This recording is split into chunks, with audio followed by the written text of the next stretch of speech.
հայ մարդը մտածում է, եթե իմ պետականությունը այնա, որը Այբենարանի միջից հանում է Մեսրոպ Մաշտոցին, իմ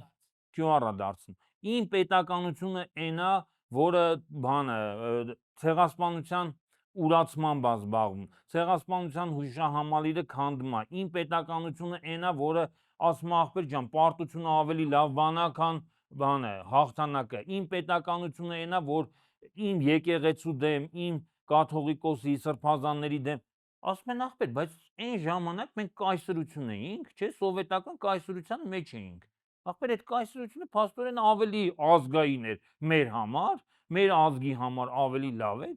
քան ախպեր ջան, այս մեր պետությունը, զզվանք սեփական պետությունից, հիմի Ռուսաստանին դա լավ է թե չէ, բոլորը ասում են Ռուսաստանը ուզում է կայսրություն ստեղծի, չէ, այսինքն ինչ է կայսրությունը, այլ պետություններին զրկել սեփական իշխանությունից եւ կուլ տալ, հիմա երբ որ հայ մարդը զզվում է սեփական պետությունից, դա Ռուսաստանին ձեռնտու է թե չէ, իհարկե ձեռնտու է, իհարկե այսինքն Նիկոլ Փաշինյանի կառավարումը, իշխանությունը, դա այդ իմաստով